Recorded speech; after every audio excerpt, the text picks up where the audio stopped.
Dear students, today we will discuss about fundamentals of flat plate collectors.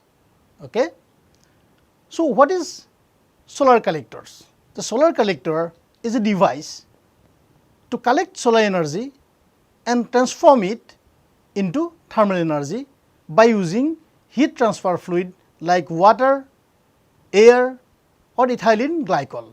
So, when the ambient temperature goes below 0 degree C, then we have to think of some other material like water with ethylene glycol in order to make it operative. The solar thermal system provides thermal energy for various processes. For example, if we consider cold climates, the low grade thermal energy is required to heat air for comfort, hot water for washing, cleaning and other domestic and industrial needs. Okay? And even in high temperature heating applications, a significant amount of fuel can be saved by using solar collector for preheating. Of course, it has got plenty of applications like drying and any other agricultural field. So, how these solar collectors can be classified? Majorly, there are two categories. First is non-concentrating type and second one is concentrating type. Okay? So, flat plate collectors, that may be liquid flat plate collectors or maybe air flat plate collector, this will be under non-concentrating type. So, under concentrating type we will have two classes, focused type and non-focused type. Then in under focused type we will have again two more classes, line focused, that is single tracking, and point focused systems where two axis tracking is mandatory. Okay? So, example of line focused systems are cylindrical parabolic concentrator, fixed mirror solar concentrator, then linear Fresnel collector. Okay? And under point focus systems we will have parabolic disc collector, then hemispherical bowl mirror concentrator, then circular Fresnel lens concentrator and central power tower or central tower receiver system. Okay? And under the class of non-focusing systems we will have two categories, then modified flat plate collector and compound parabolic concentrating type collectors. Okay? So, this is how solar collectors are classified. We will learn with time the difference between these two and then which one is important and what condition, what type of collectors can be utilized for harvesting thermal energy. Now, if we briefly compare between concentrating type and non-concentrating type collectors, then what are the differences? So, under concentrating type collectors, the solar radiation is converged from a large area into small area using optical means. So, this will be something like we will have this large area and absorber will be here, solar radiation will fall here and it will reflect here. So, this part is absorber. Okay? This part is absorber and this will reflect, okay? A reflector. Okay? So, solar radiation first strike on this reflector and is goes back to this absorber. Okay? So, concentrated solar radiations are used here. So, beam radiation which has got unique direction and travels in a straight line can be converted by reflection or refraction techniques. Okay? So, in case of concentrating collectors only beam radiations are applied. Okay? So, diffuse radiations cannot be applied because it has no defined direction, what I should say. So, it will come from different directions and intensity is lower. Okay? So, this diffuse radiation has no unique direction and so does not obey optical principles. Okay? So, these diffuse components cannot be concentrated, that we should keep in mind in case of concentrating collector. Also, these concentrating collectors make use of beam radiation component and little diffuse components coming directly over the absorber. So, there are some radiation which comes from sun and it strikes on the absorber. So, these components are used, but no amount of contribution for heating effect for this diffuse radiation is very less. The primary advantage of this concentrating collector is high temperature can be attained due to concentration of radiation, which yields high temperature thermal energy. Okay? And in case of non-concentrating collectors, both beam as well as diffuse radiations are utilized. Okay? So, here this is one advantage. Okay? So, both the components can be applied for generation of thermal energy, right. So, if we talk about flat plate collectors, a flat plate collector is simple in construction and does not require tracking. So, which is under non-concentrating type. Okay? So, it can properly secured on a rigid platform and thus become mechanically stronger than those requiring flexibility for tracking purposes. That is obvious now. These collectors are installed outside or outdoor applications, and these are exposed to atmospheric disturbances like rain, storms and any other that kind of disturbances. Okay? So, mechanically there has to be stronger. Now, there are three primary performance indices in case of flat plate collectors. These are collector efficiency, concentration ratio and temperature range. Okay? So, what is collector efficiency? It is defined as the ratio of energy actually absorbed and transferred to the heat transfer fluid by the collector. Okay? So, this is nothing but useful energy to the energy incident on the collector. So, that means, so we have this absorber. So, we learn the different components. So, we will have glass, then we will have absorber, then some tubes will be there. Okay? So, the heat transfer fluid will flow through these tubes. Okay? So, as you can understand, by analyzing this collector efficiency, how we can define it is the energy actually absorbed and transferred to the heat transfer fluid by the collector. Okay? So, here how much energy is transferred to the amount of radiation which is falling on the collector. Okay? Maybe I if we and A, and this may be QU is the useful energy. So, this will be something like QU by I into A. Okay? So, this is how this efficiency can be defined. Okay?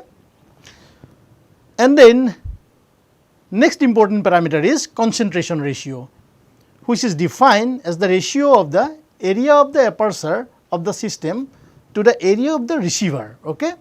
The aperture area of the system is the projected area of the collector facing the beam. Okay? So, this is something like this is the aperture area, okay, and this is the absorber. Okay? So, this area A and this is small. So, A by A is something called concentration ratio, right. So, for example, this concentration ratio for a flat plate collector is 1, because this area for flat plate collector, so amount of energy received here, okay. So, same amount of energy is flows to this part. So, this area is fixed. Okay. So, because of that we will have concentration ratio for FPC is 1. Okay. And since more area is exposed, then losses will be more. Because of that we cannot get a temperature more than 100 degree Celsius. Okay.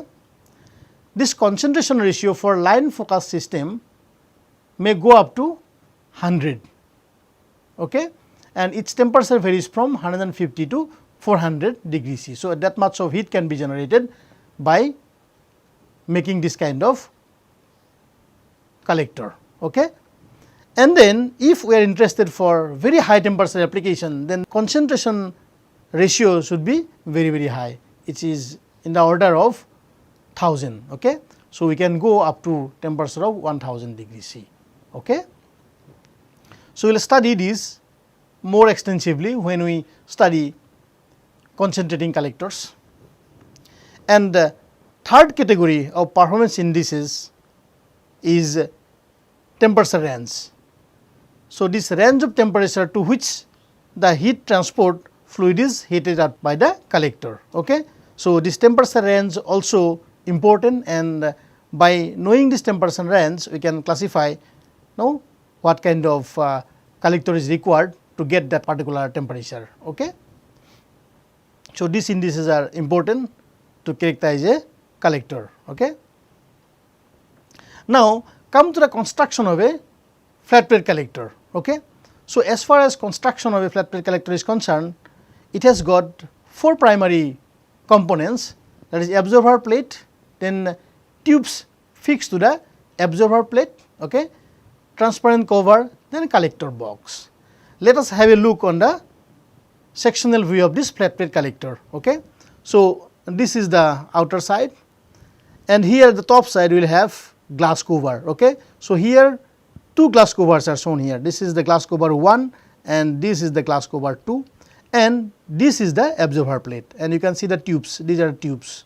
Okay.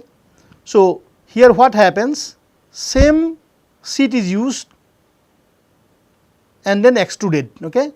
So, material of construction is same for both tube and sheet, right. So, this is an absorber plate and these are the tubes through which heat transfer fluid flows, okay. And we have to provide sufficient insulation to reduce the heat losses, okay. And finally, we need to provide a casing to hold the entire structure, right. So, this is all about the construction part, and here it shows the collector characteristics curve. Okay. In the vertical axis it shows useful power collected or energy collected, and here in the horizontal axis it shows temperature of plate above ambient. Okay. So, this P is for plate temperature or absorber plate temperature, and TA is the ambient temperature. Okay. This temperature difference once we know, and we know the other characteristics, then we can plot this curve for a flat plate collector. So, what does it mean? So, amount of energy what is falling on the glass is not received by the absorber plate. So, some losses will be there. So, what are losses? These are the losses. Okay. Because of the losses, so all the energy what is received by the glass cover cannot be converted to useful energy. Okay. And there are some losses with this glass and other factors. So, we will discuss all those issues step by step. Okay. And what will be the material, okay, what will be the transmissivity, what is the reflectivity, all those informations are required to characterize completely this kind of flat plate collector. Okay. So, finally, what happens, this collector, this useful energy will be something like this. Okay. This part is the useful energy, right. Since solar radiation is varying, so this component will vary. So, finally, we can have this kind of plot, right. So, advantages already we have discussed. So, it utilizes both beam and diffuse component of the solar radiation, and little maintenance due to simple stationary design. Okay. No moving parts, no mechanical components. So, it is a very good structure. But primary disadvantages are something like collection efficiency is generally low, and this is due to absence of optical concentration. Okay. And this area from which heat loss is very large. Okay. Because of that, we cannot have high temperature application from this FPC collector. Okay. Now, let us have a look about the components. Okay. So, primary component is absorber plate, then tube, then we need header. Okay. So, in this figure, this is an absorber plate and these are the tubes through which heat transfer fluid flows. Okay. And these are soldered here in this tube. Okay. There are different configurations, sometimes we can have this kind of configurations, okay. Then we can get this kind of configurations, and there are different kind of configurations are available. There are many manufacturers for this kind of flat plate collectors. So, this is the absorber plate, which is the primary component of a flat plate collector, and we will have these tubes, okay. And these are the glass covers. Okay. There may be more than one glass covers, okay, and the direct radiation shows in the straight arrows, and this is the broken arrows. Okay. This is for diffuse radiation. Okay. And we have to provide sufficient insulation to reduce the heat losses. This is a sectional view of a flat plate collector to show the glass cover, then absorber sheet, then tubes. Okay. And this figure shows the tubes and headers. Okay. So, usually this absorber plate is made from a thin metal sheet, normally copper. Normally copper is used, okay, and thickness varies from 0.2 to 0.7 millimeter. Okay. And these tubes are also made of metals, and its diameter varies from 1 to 1.5 centimeter. Okay. And tubes are soldered or braced or pressure bonded to the bottom of the absorber plate. Sometimes it is also seen though tubes are attached at the top of the absorber plate. This kind of configurations are also available.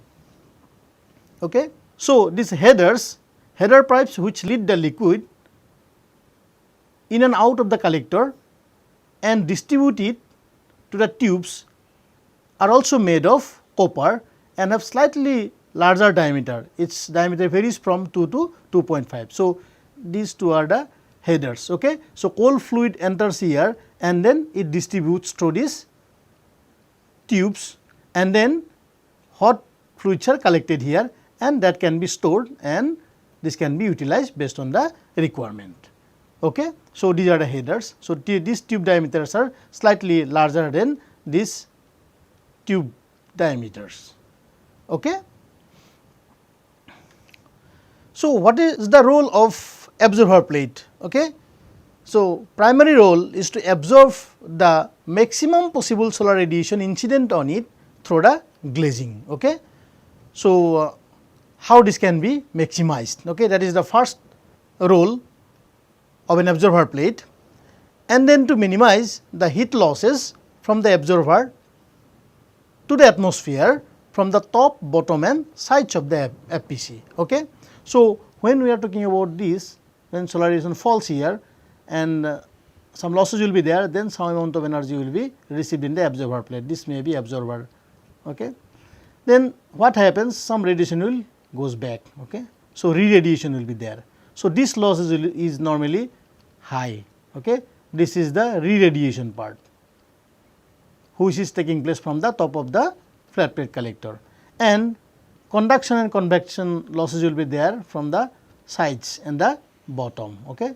So, from here conduction QC and then convection Q, CO and V, these losses will be there, and this is QR.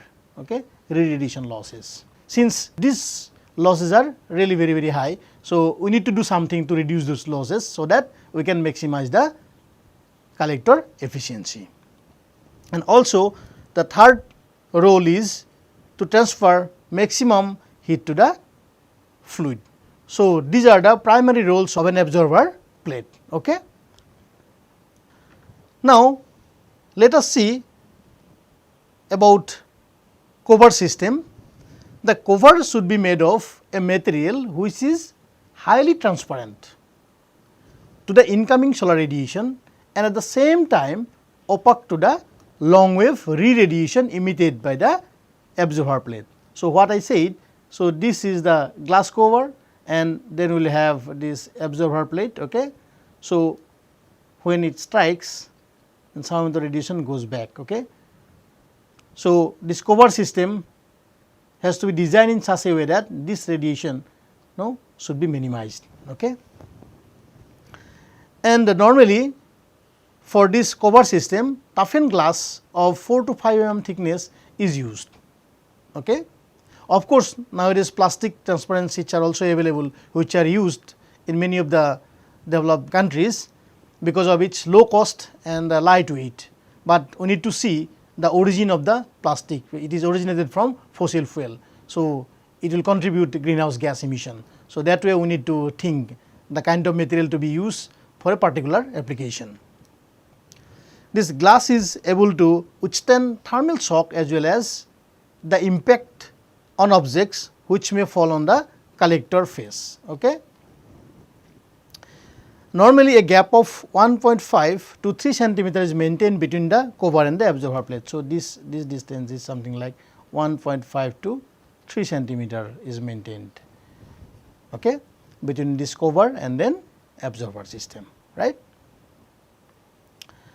And also we need to think the kind of insulations to be used to reduce the heat losses in the collector system, right. So, bottom and sides are usually insulated by mineral wool rock wool or glass wools, okay, with a covering of aluminum foil. Okay. So, this thickness is about 2.5 to 8 centimeter. That thick insulation need to be provided, right, to reduce the heat losses. And then the whole assembly is contained within a box which is tilted at a suitable angle, right. So, that angle has to be fixed based on the location. Okay. The collector box is usually made of aluminum with a epoxy coating on the outside for protection. Okay. So, this kind of epoxy coating is also required. Okay. The face area of the collector are around 2 meter square with length. Okay. So, this is something like this is maybe 2, okay, and this may be 1. Okay. Width is smaller than length. Okay. So, this configuration 2 meter by 1 meter will be 2 meter square. Okay. So, this is a standard collector which is available in the market. How to position a flat plate collector, right? So, as we know, this is north, south, east and west, and we have to install the flat plate collectors towards facing south or due south, okay, so that we can get maximum exposure to the solar radiation, right. So, this is the collector and we need some kind of frame to hold the structure, okay. Maybe we need to do some kind of civil work here to install, and then we can collect the hot water from the storage bin here. So, that can be piped and then that can be utilized in day to day application. Okay. So, installation is made something like this and it has to be maintain some kind of tilt, okay, in order to maximize the solar radiation exposure. Okay. So, what are the different type of absorber plates available in the market? Okay. So, how this can be classified? Okay. So, these are classified based on extent of weighted area relative to the absorbing surface area, right. So, first configuration is the pipe and fin type, second one is water sandwich type and third one is semi water sandwich type. Okay. So, in case of pin and fin type, liquid flows only in the pipes. As you can see, these are the pipes through which this heat transfer fluid flows, right. There is no contact with the absorber plate, and this is comparatively low weighted area and liquid capacity, right, and applications in domestic and industrial use, because high temperature can be generated by using this configuration, and this can be used both in domestic and industrial applications. In case of rectangular or cylindrical full sandwich, both the weighted area and water capacity are high, okay, and it can be applied in warming of swimming pools, because it can generate low temperature fluid. Okay. And final configuration is roll bond or semi sandwich type, and this category is intermediate between pin and fin type and rectangular sandwich type, and temperature also in between these two configurations, right. So, these are different configurations are available in the market. So, based on the application you can select which one is appropriate for the particular application. Now, come to the performance analysis of a flat plate collector. Okay. So, while analyzing the performance, we must pay attention to the energy balance on the absorber plate under steady state condition. Okay. So, if we are interested to develop this energy balance on the absorber plate under steady state condition, so we will get something like this. QU is equal to AP multiplied by S minus QL. Okay. What is QU? Is the useful heat gain. Okay. This is nothing but the rate of heat transferred to the working fluid. Okay. So, we are interested about this QU only, right. So, how to maximize this QU, right. So, if we minimize this QL, then we can maximize it, okay. And if we can maximize this S, then we can maximize this QU. Okay. So, we will learn how this QL can be calculated and how we can minimize these QL losses and how this S can be maximized to get more useful heat gain. Okay. So, what is S? Is the incident solar flux absorbed in the absorber plate. Okay. So, we have glass cover and absorber plate. So, we are talking about S. Okay. So, when solar radiation is coming from the sun, so we will say IT, the amount of solar radiation received by the glass cover is different than the amount of solar radiation received by the absorber plate. Okay. So, IT is different than S. Okay. We need to maximize the S, right, and AP is the area of the absorber plate. Okay. This is the area of the absorber plate. So, this will be something like this, right. So, this will be something like this because okay. So, area, so this kind of system it will be. So, this is the area of the absorber plate, not the collector, or it is just the inside absorber plate. So, when we talk about collector, so this will be AC. Okay. It includes those glass cover. Okay. So, normally this AC is about 1.2 times AP. Okay. So, this AC is actually 1.2 times of AP. Okay. So, normally it is specified, and QL is the rate at which heat is lost by convection and re-radiation from the top surface and by conduction and convection from the bottom sides. Okay. So, this need to be critically analyzed, okay, to reduce the heat losses. So, if we are interested about the flux incident on the top cover of the collector, then how to calculate it? So, this IT already we have done the derivation of this expression in the earlier classes. So, this IT is equal to IB into RV plus ID into RD plus IB plus ID multiplied by RR. Okay. So, this is known to us and this gives this IT the amount of radiation which is falling on the collector, right. So, now we are interested about the flux absorbed in the absorber plate. Okay. So, for S, okay, now is for S. So, if we are interested for S, then what we need to do? We need to multiply this expression with tau into alpha for beam radiation, then tau into alpha for diffuse radiation.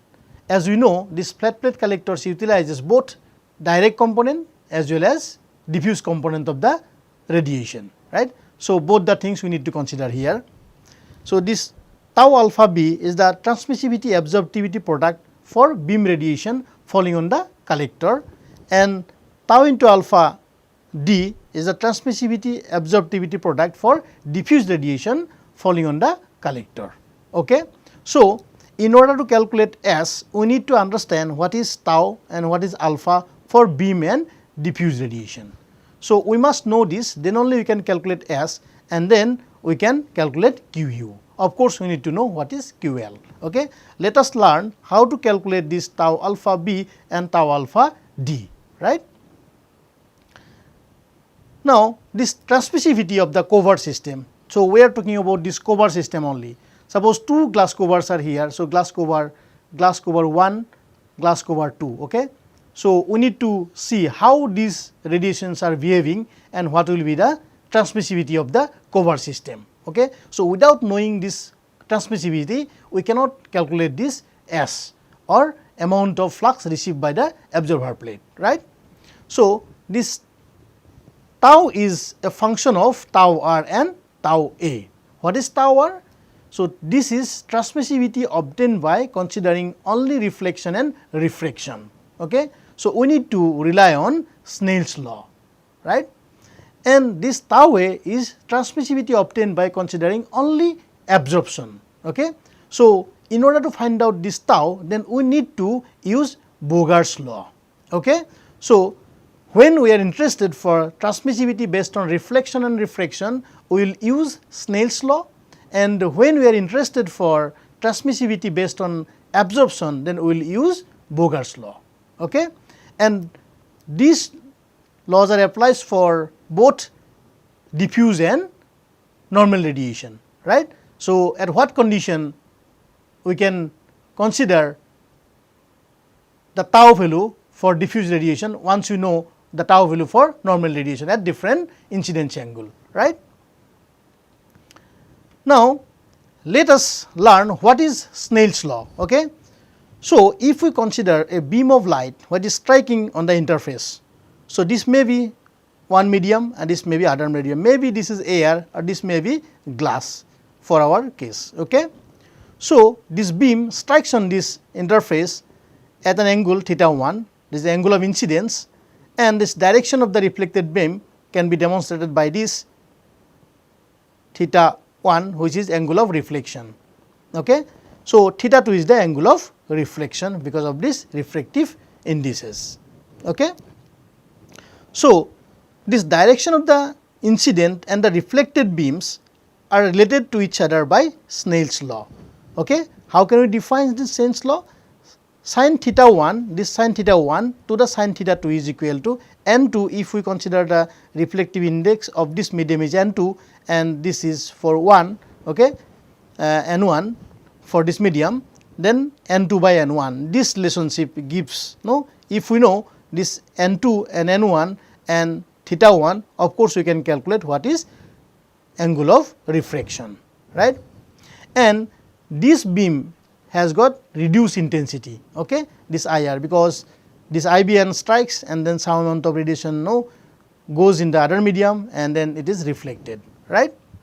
So, this reflectivity, that is rho, this IR, if we consider this is an IR and this is IBN, okay. So, this IR by IBN, that fraction of energy which is reflected is related to the angle of incidence and refraction by the following equations. Okay. So, this rho is something like 1 by 2, that is rho 1 plus rho 2, that is average of rho 1 and rho 2. What is rho 1 and rho 2? These are the reflectivities of two components of polarization. Okay. So, mathematically this can be expressed something like this: rho 1 is equal to sin square theta 2 minus theta 1. So, theta 2 is the angle of refraction, theta 1 is the angle of reflection, and sin square brackets theta 2 plus theta 1. Okay.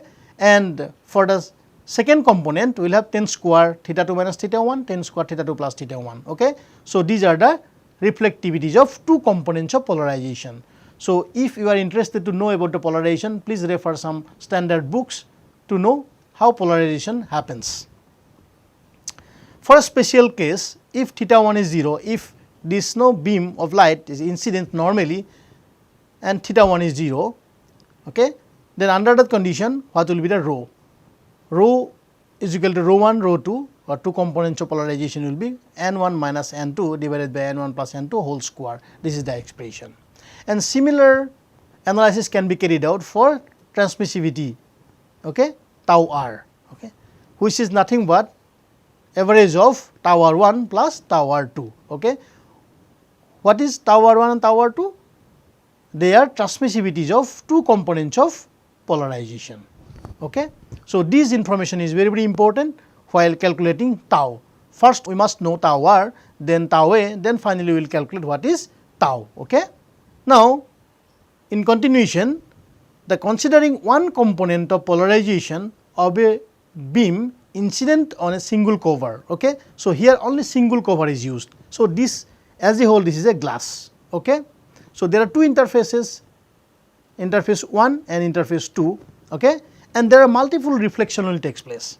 So, if we consider a beam of light, when it strikes on this interface 1, it is reflected, some amount of radiation will goes to the atmosphere and then some amount will travel through this glass cover. Okay.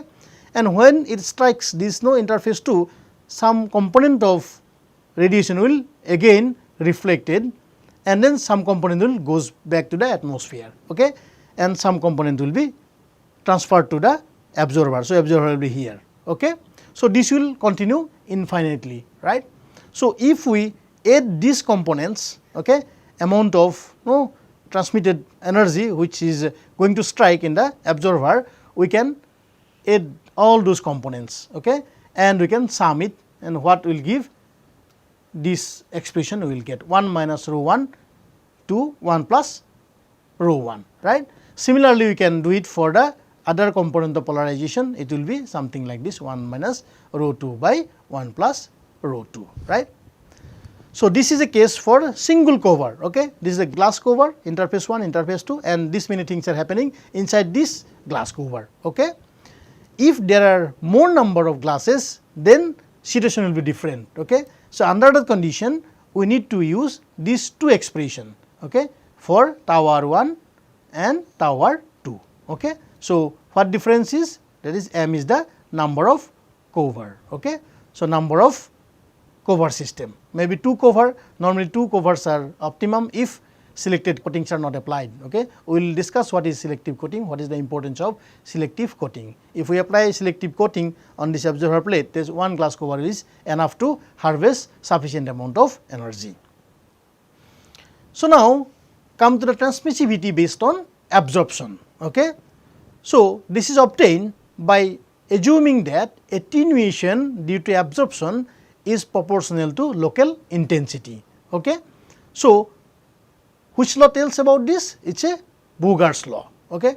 So, this is something like di is equal to minus k multiplied by I into dx. If we consider this configuration where normal radiation is falling perpendicular to this plate, okay, then what happens? That we will discuss. Oh, of course, we will discuss when no solar radiation falls at certain angles, then what happens to this configuration. So, both the case we will study one by one. So, what is K? K is the constant of proportionality and also called extinction coefficient, which is independent of wavelength. Okay? And if you consider this cover system and thickness of the cover, if we consider delta C, and if we take a small section here in between this cover system having no thickness is dx, and I is the amount of radiation what is striking on this side, and other side is I plus di. Okay? So, if we rearrange these values like di by I for our own purpose minus k into dx, and if we integrate from IBN to IL, okay. So, what we will get?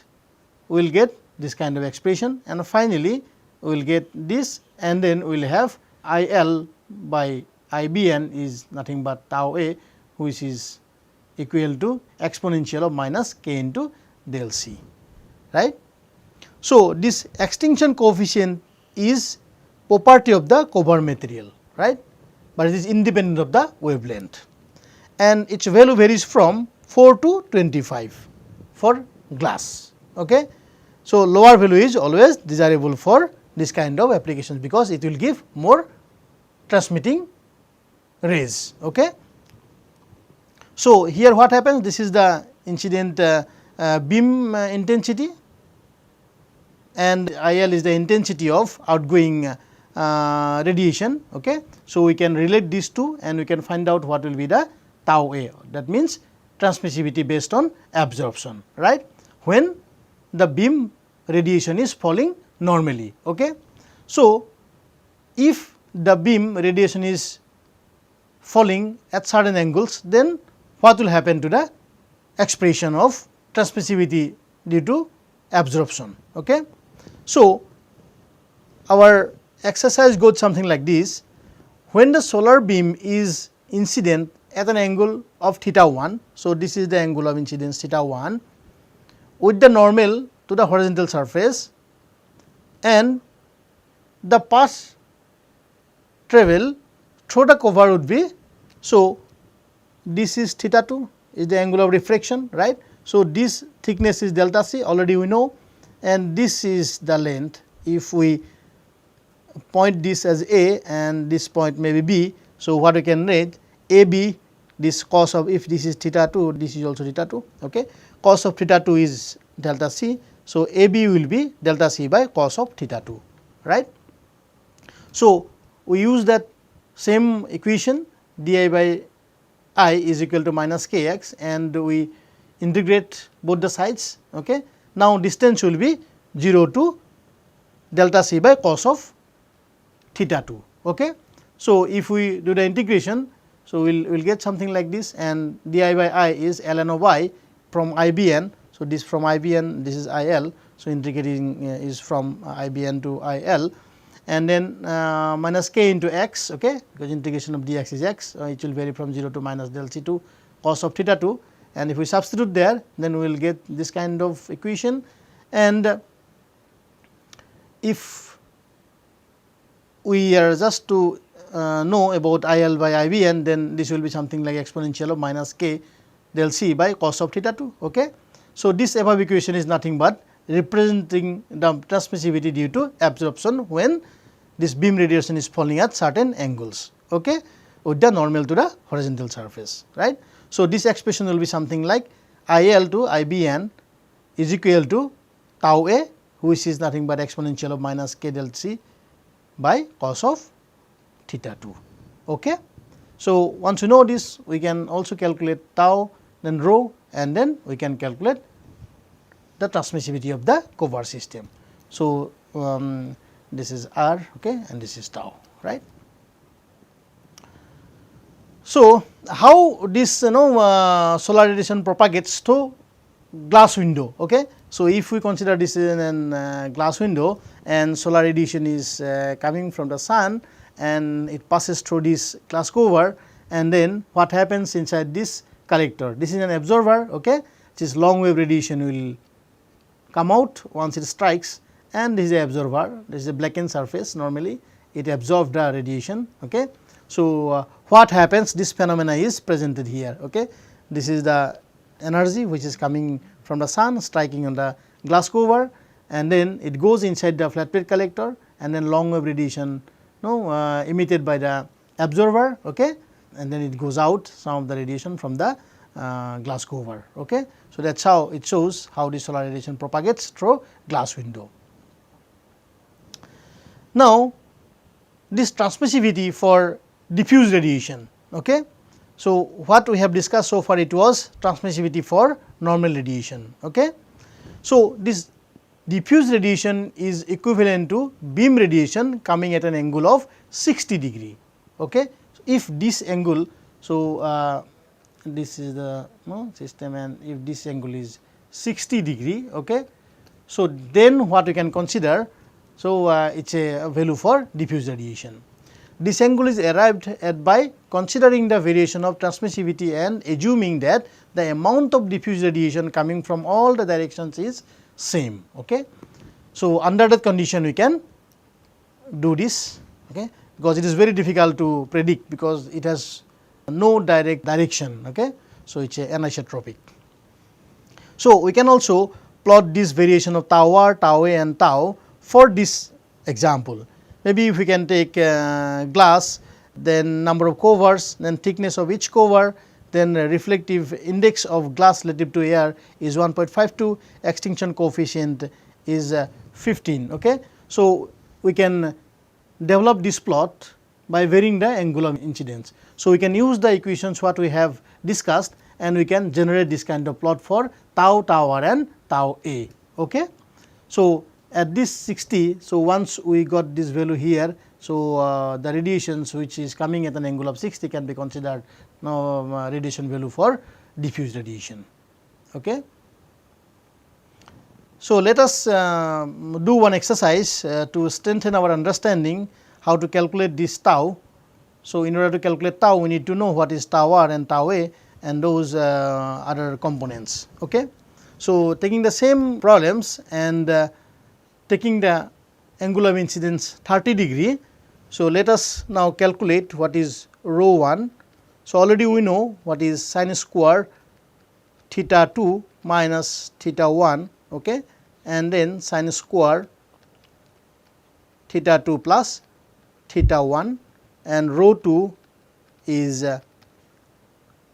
10 square theta 2 minus theta 1, then we have 10 square theta 2 plus theta 1.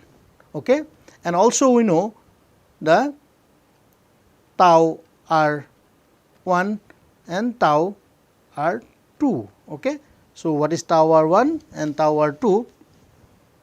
1 minus rho 1, then we will have 1 plus 2 m minus 1 into rho 1, and here 1 minus rho 2, and then 1 plus 2m minus 1 is rho 2, right. Before that we must know what is theta 2. Okay. So, theta 1 is known to us, theta 1 is 30 degree, and in order to calculate theta 2, already we know sin theta 1 by sin theta 2 is n2 by n1, okay, by using Snell's law, and from there we can calculate what is sin theta 2 will be n1 by n2, okay. Then this will be sin of theta 1, okay. So, if we substitute these values, so this is 1, this value is 1.52, and then we will have sin of 30, okay.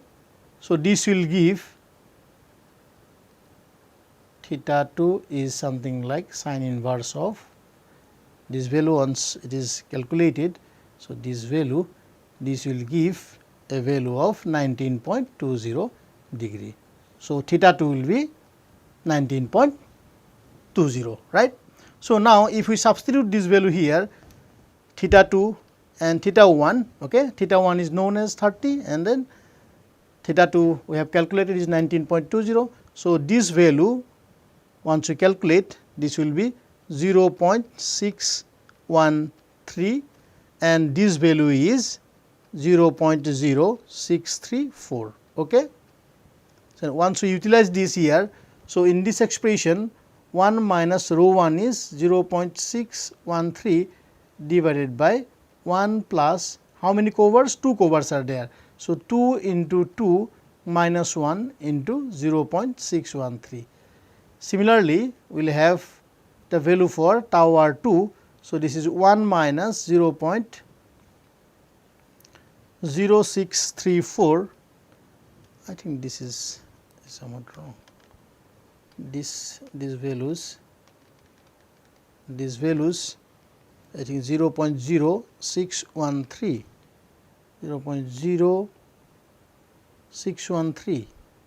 0.0613, okay. And now this is 1 plus 2 into 2 minus 1 multiplied by 0.0634, right. So, this value, and I can write here, this value is 0.786, okay, 69 I can write to be precise, and here it's 0.7928, okay. So, this is for tau r1, this is for tau r2, okay. So, once we know tau r1 and tau r2, then we can calculate what is tau r, okay, which is nothing but average of tau r1 plus tau r2, right. So, on substitution what we get, tau r value will be 0.7898, okay. And now we need to calculate tau a. We know the expression tau a is e to the power of minus k m, okay. We have delta, right, m is number of glass cover, and then we have cos of theta 2, right. So, this extinction coefficient is given as 15, and number of cover is 2, and then this delta c is 4 mm into 10 to the power of minus 3 if we have to convert it to meter, okay. Then we will have cos of theta 2 already we have calculated, it is 19.19.20, right. So, this will give a value of 0.8807, right. So, this is tau a and this component was tau r. Now, immediately you can calculate what is tau. Okay. This tau is nothing but tau r multiplied by tau a. Okay. So, if we multiply both this term, what you will get is the transmissivity of the covert system. Okay. So, this is something like 0.695. Okay.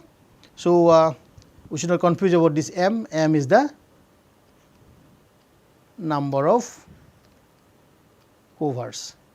Okay. So, in this case it is 2, that is why it is multiplied by 2, and it was given delta C was 4 mm. So, that is why it is 4 into 10 to the power of minus 3 meter. Okay.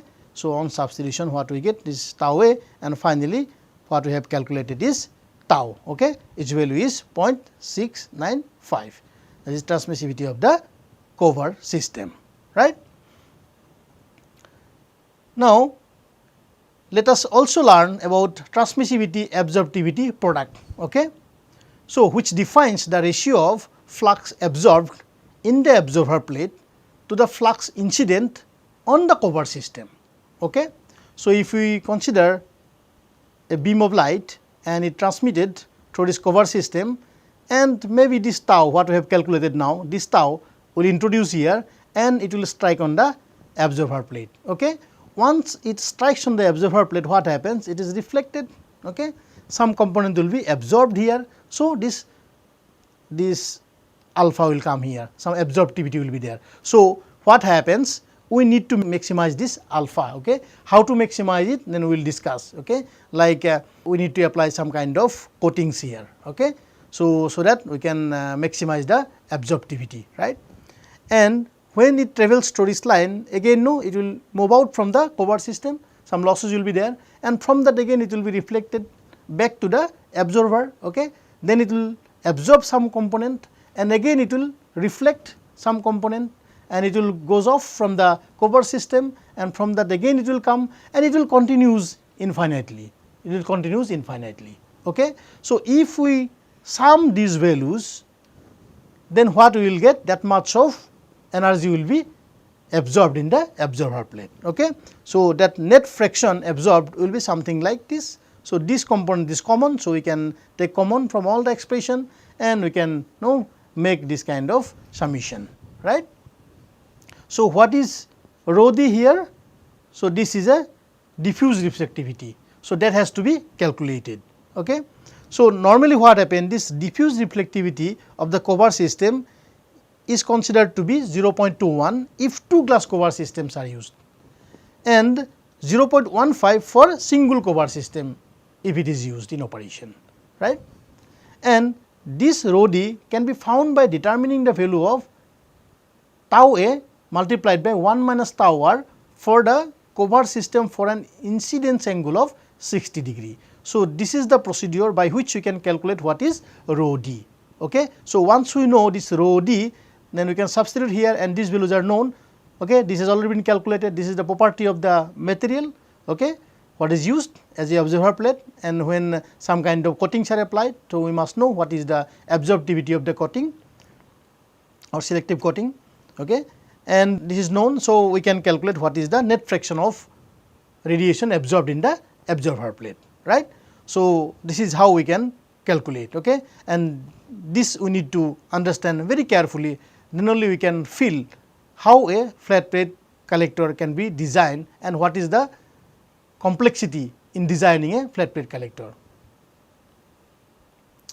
Now, we must know two important parameters. One is instantaneous collection efficiency and other one is stagnation temperature. They are related, right. So, how do we define instantaneous efficiency? Then useful heat gain, as I have discussed this issue in the earlier slides, useful heat gain to the radiation incident on the collector, okay, which is nothing but QU by AC into IT. So, here we have used AC. Okay. As I said, this collector area is 15 to 20% more than AP. Okay. That is how it is more, and this is the absorber area, right. So, sometimes we need to define this in terms of AC, and sometimes we can define in terms of AP, right. If for example, this collector, we are not collecting any heat from this FPC. Okay? No heat is collected, means no useful heat, but solar radiation is falling. Okay? So, if no heat is collected, but solar radiation is falling on the flat plate collector, then what will happen? This QE will be 0. Okay? So, under that condition, what will happen? Instantaneous efficiency will be 0, right? But already you know this QE is AP into S minus QL. Okay? So, if this part is, this is the energy balance equation, already we know on the observer plate when we write the energy balance equation. So, this part is 0, means APS is equal to QL. Okay? So, that is how if Q is 0, efficiency is 0, in this case observer plate attains a temperature such that APS is equal to QL. So, the amount of energy what is received in the observer plate is equal to the loss, no energy is utilized, right. So, this temperature is the highest that the observer plate can attain and is sometimes referred to as stagnation temperature. Okay? That is the maximum temperature attained by a flat plate collector, right. So, what is the significance of this stagnation temperature?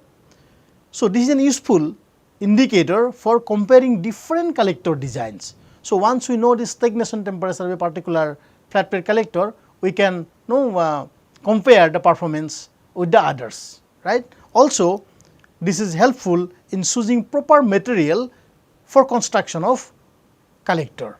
Okay. So, this stagnation temperature plays a key role in comparing the flat plate collector as well as selecting the right material for right collectors. Okay. So, these two parameters are very important as far as performance analysis of a flat plate collector is concerned. So, now let us summarize what we have discussed in this class. So, initially we have classified the different collectors and we have learned the different components of a flat plate collectors and the kind of heat transfer fluid normally used for this kind of collectors. Okay. So, heat transfer fluid like water, mixture of water and ethylene glycols are also used when the temperature of the surrounding goes below 0 degree C. And primary component of a flat plate collector are the observer plate, then tube, header pipe, cover, insulation, then collector box which is tilted at a swivel table angle. So, these are the primary components and how this can be installed for harvesting solar energy. And also we have studied performance analysis of a flat plate collector and we have studied transmissivity estimation based on reflection, refraction and absorption. Okay. And also we have studied the significance of transmissivity and absorptivity product. And finally, we have discussed the importance and significance of instantaneous efficiency and stagnation temperature. Hope you have enjoyed this video. So, thank you very much for watching this video.